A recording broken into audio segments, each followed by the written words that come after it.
Hi all, it's JD here, just making a quick video. Yes, I am still alive. I just taking a self-imposed ban on Facebook at the moment, just because of the craziness and absolute rubbish that has been spewed out from both sides of this argument.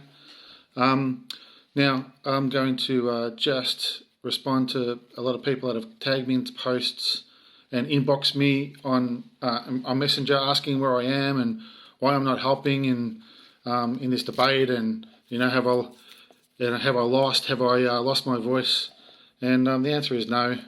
With all the garbage going on out there at the moment, misinformation spewed out by both sides, especially the state and federal government, there's only so much that garbage that this particular person can bear. But in saying that, we're going to talk about law tonight. Now, I'm not a lawyer. I'm just an electrician. But what I do is I research. And I have been doing it for years and years and years. Like all the topics when I discuss on Facebook or any other platform. And when you get labelled a conspiracy theorist, it's actually a bit disheartening, because a conspiracy theorist is someone that says that the Greys who come from planet Argon are fighting with the Whites who come from planet Sirius. That's a conspiracy theorist. Someone that looks for the truth actually reads thousands and thousands of documents of evidence and comes to an opinion. So that's what I do. And so today, what we're going to do is we're going to just touch base on some of the things that have been happening out there, such as people that are not wearing masks, people that have been driving through checkpoints, the government's actions in relation to their demeanour on people that are exercising their rights, and a few other things like that. So what I'll have to do here is, I know when I said law, you probably just switched off because law is pretty boring. But I'm going to try and make it exciting because I love the law. And even though I'm not a lawyer, I'll try and articulate the best I can about what's actually going on. And then hopefully by the end of this, you'll actually know who's breaking the law. And hopefully you can work that out for yourself once I go through all this. And this will also set a few people straight, because there's a lot of negative vitriol about people that are supposedly doing the wrong thing, and they should be tased, shot, locked up, pissed on, strangled. I had one guy even say to me that if he see me in the street, he's going to choke me out. This is just incredible. So what we're going to do is we're going to touch on why the state government have stuffed up, why the federal government have stuffed up, why they've put all the onus on and the pressure on our public service, such as the police and our nurses and doctors, and left them hang out to dry. Now, if you're a lawyer out there, or if you're a QC or whoever, and you think I'm getting any of this wrong, feel free to comment in the video. Now, I'm not going to give sight to everything that I talk about, because I've already read it. But if you think that I've got something wrong and you want me to cite it, I'll cite it. You just got to PM me. So I'm going to try and make this quick. I'm going to try and make this less than 15 minutes, because I want people to fall asleep. Now, what we're going to talk about is the COVID-19 Omnibus Emergency Measures Bill, Victoria. We're going to talk about the Charter of Human Rights and Regulations Act 2006, the Health and Wellbeing Act 2008, the Biosecurity Act Federal 2015, and we're also going to talk about our Commonwealth Constitution.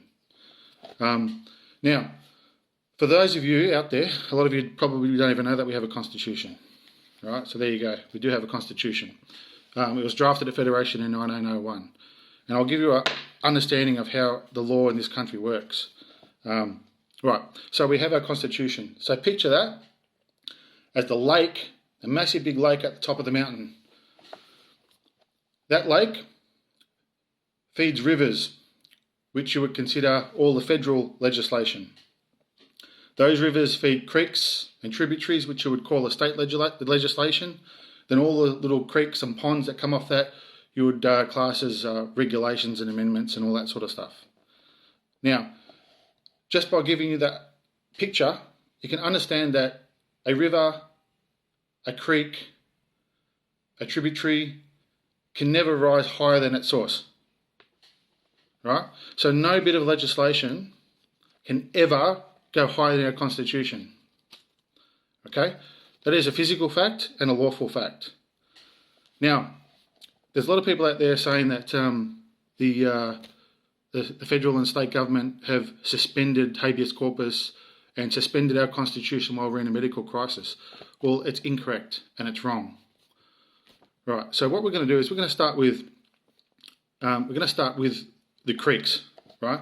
So what we're going to do is we're going to go to COVID-19 Omnibus Emergency Measures Legislation of Victoria 2020.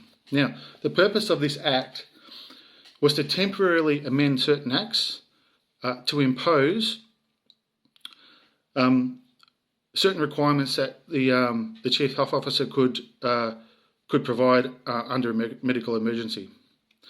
Now, when I get to the end of all this, you'll understand how the governments have done it wrong, and if they had done it the right way, we wouldn't be in the situation that we are in now. Whether you believe the virus or not, whether you believe the virus exists or not, it's just a process. Now, just to clarify, I'm not a mask wearer. I do have a health condition which exempts me from wearing a mask, but if I didn't have the health condition, I wouldn't wear a mask. So I just wanted to clarify that point. No, I'm not out there to kill your grandmother or your grandfather. All the people that I loved, family, friends, work colleagues, social colleagues, Facebook friends, if I loved you 6 weeks ago before the mask, I still love you now, whether you wear a mask or not, whether you believe in COVID or not. And I'm expecting that you do the same for me. So when I walk down the street, I'm not expecting you to yell at me as if some kind of a vicious criminal. So we'll get to that in a minute. So let's go to the Omnibus legislation. So interesting thing about legislation is it always says commencement date. Now, for legislation to be valid in Australia, it has to have royal assent. That's one of the guidelines of legislation in Victoria. Now, on any legislation in Victoria, or any legislation, most legislation in the country since 1973 hasn't had any royal assent. So you technically could call it legislation invalid. But for the benefit of the criminals that write the legislation, let's just say that they're right. But this particular legislation says it's going to commence on a day after the day it receives royal assent. So already there's a problem. The purpose of the Omnibus legislation was to temporarily amend certain acts to allow the government to be able to assess and manage a medical crisis. Now that's fair enough. But in Section 4, what it says is the effect of these regulations and directions that they impose in the Omnibus legislation can take effect on any act other than the Constitution Act 1975, that's the Victorian Constitution, and the Charter of Human Rights and Responsibilities Act. So what they're saying is that this omnibus legislation is valid for everything other than these two acts. Right? Now, everyone knows that the way I explained, our Commonwealth Constitution is the highest law in the land. So we automatically have the Victorian Constitution Act 1975 subverted to that. Right? And we also have a clear run of the Charter of Human Rights and Responsibilities Act. The Act is not affected by this legislation. So, what are the Charter of Human Rights and Responsibilities Act? The guidelines are set out pretty clearly. The guidelines are there so legislation writers have a document which is a guideline for them to use so that they don't breach people's civil liberties and rights, and that they don't breach the Commonwealth Constitution Act. That's what the guidelines are there for. And that's why they call it a charter, because anyone that writes legislation has to write legislation based upon this charter. That's why it's exempt in the omnibus legislation. Now let's just go through a couple of things in the Human Rights and Responsibilities Act. So Section 12 gives you freedom of movement. right? And we'll get to that in our Constitution in a minute. That gives you freedom of movement. Section 5 guarantees your common law rights. Now, they're not just common law rights in Australia, they're common law rights that have been developed in any Westminster governed country or any common law country, such as the United States, Canada, New Zealand, United Kingdom, Republic of Ireland, and so on. So any law that's been passed throughout history is what we class as our common law right. So in Section 5, we have these rights guaranteed. It also guarantees the Commonwealth of the Constitution Act in Section 5. In Section 13, it guarantees our privacy and our reputation. So have a think about what's been happening in the media, and have a think about what the Premier and the Prime Minister have been saying about certain people over the last couple of weeks. It gives us in Section 14 a freedom of thought, consciousness and belief. So if people believe that the virus doesn't exist, and they are free to go about their business as if the virus didn't exist. I know it seems crazy, and you're probably saying you're an idiot, James, just wear a mask. But what I'm talking about here is the actual law. Not what the Premier tells you what is law. I'm telling you what is actual law. Section 16, peaceful assembly. Remember, all the things I'm reading here now are exempt from the Omnibus legislation. Taking part in public life. That means going to a shop, going to Bunnings. That means driving a car, using your freedom of movement. Section 20, property rights. Property rights include your motor vehicle and your home. Section 22, that no human shall have their right deprived or their liberty is deprived. Now just have a think about some of the things that they've done around Flemington in relation to the last sections that I just read. And let's now, you can start to think about who's actually breaking the law here. And I'm going to get to the reason why I'm so angry, because this all could have been subverted if they just had followed the proper guidelines.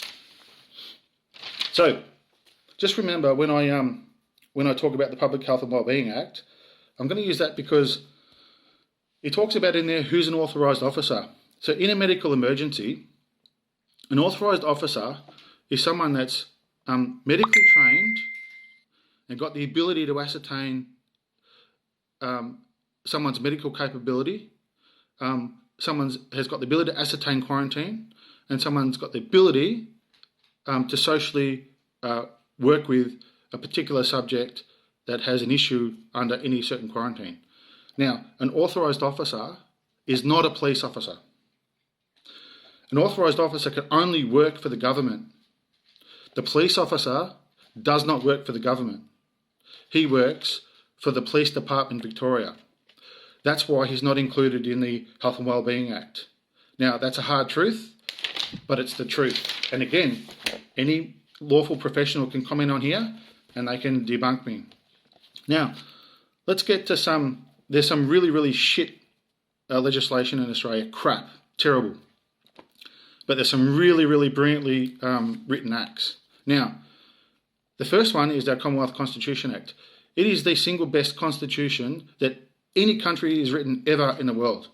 And maybe I'll do another video about why that is. And it's about the hostility that was happening in Australia pre-Federation, and about the two different groups of people that were there, and it was ready to boil over. Maybe we'll do another video about that if anybody wants to know. I'm happy to inform you about why our Constitution is so good and why we didn't need to have a Bill of Rights. And this is the reason why they're not teaching it in schools since 1973. Because governments don't want you to know what your rights are. They want you to just watch the Channel 9 news and they tell you what to do and they tell you what's right. And then Neil Mitchell on the radio will tell you what's right. No, you've got to do what I do and you've got to read the legislation and know what's right. Right, so the Biosecurity Act takes over what was the Quarantine Act in 1906.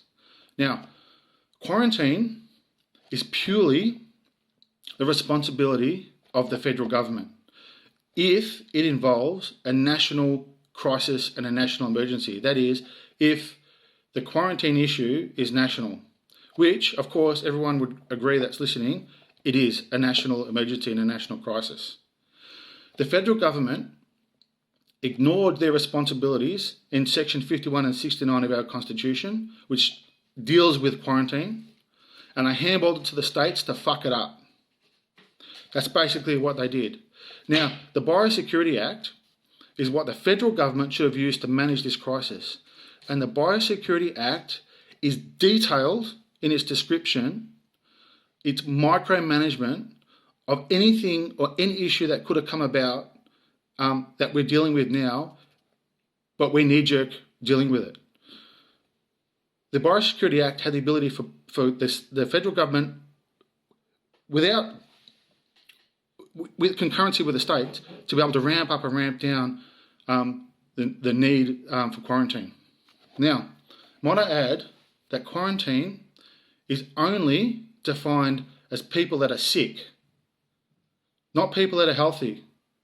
You can't quarantine people that are healthy, right? Because our Constitution guarantees that people that are healthy can move about and exercise their free will, as long as it doesn't interfere with anybody else. That's what our Constitution guarantees. So in the Biosecurity Act, it again stipulates that you can't interfere with the Constitution in respect to Section 92. So 92 of our Constitution, and you go back and read it, it's about your ability to do commerce and your ability to move freely in and amongst the states. Right? That is a primary part of our Constitution and a primary part of a person's inalienable right. So, in the Biosecurity Act, so what happens is we have a medical emergency. We take advice from a medical community who are the experts, and the Health Minister, federal, he goes to the Governor-General. And he speaks to the Governor-General and says, we have to enact the Biosecurity Act because of this reason. The Governor-General will speak with the governors, and they will speak to the health ministers of each state, and they will allow, in concurrency, for each of the chief health officers of each state to be able to speak to the federal minister and to the chief health officer of Australia, and they're able then, basically, they become in charge of the country under the Biosecurity Act, without having to interfere with anybody's personal rights. Now, there are some obligations that people have, and that is, if you're sick, so if you get tested positive for a virus and you need to be quarantined, you must be quarantined. Right? The laws are specific in the Constitution in relation to that too. Now, if you're quarantined, you can't move. If you're quarantined, you will have an order placed against you from the Chief Health Officer through authorised officer. And that makes sense, because normally, if you were sick, you would stay home anyway. It's just the pressures of society that make us go out when we're unwell. If you think back a couple of years ago, when I was going through my apprenticeship and later on in my life, if I took a sickie, I was lambasted. I was almost threatened with a sack. So you were forced to come to work sick. Now they're saying stay at home if you're sick. It's the pressures of society that are changing us and are changing our behaviours. If we were living the way we were supposed to, we wouldn't have to lambast each other about going to work sick or wearing a mask or not wearing a mask. So, I hope I've clarified a little bit and you can understand now who's breaking the law. So when already see there's a crack between Daniel Andrews and our Chief Health Officer. The other day, Daniel Andrews come out and says it's not about human rights, it's about human lives. And the Chief Health Officer come back later on that afternoon and he says, look, it's very important that we maintain our responsibilities under the Human Rights and Responsibilities Act. Because Daniel Andrews is protected with parliamentary privilege. If he does something wrong, he gets that dealt with inside his own house. Whereas the chief officer, he gets sued and his ass gets sued off. So the chief officer is right. If they do any measure, it's got to be maintained within the Human Rights and Responsibilities Act and our Constitution. Now, just going to those idiots that threatened the police with suing the police and the people that went to Bunnings and all that sort of stuff. Now, there's the provision in the Human Rights and Responsibilities Act. Like, no one, if you don't want to wear a mask, you don't have to. You don't even need a medical reason, right? All you need to do is have a lawful reason. Now, there's a plethora of reasons that allow you not to wear a mask. You don't have to go to a doctor to get a medical certificate because you don't even have to provide the medical certificate. If a police officer pulls you over and asks you, what's your reason for not wearing a mask? You say, I have a lawful reason. And they say, what's that? You say, it's a medical reason. At that point in time, it's a full stop because the police officer is not an authorised officer, nor is he a doctor, nor a health professional. So what's he looking at a medical certificate for? And that's the reason why these people were getting angry. Now, they did it the wrong way, and they were videotaping, and they were pricks. And if I was a cop, I would have tased them and shot them as well. But what I wanted to do is, I wanted to say that there's a reason why people are getting pissed off, is because this is being mismanaged and it didn't need to. Thank you.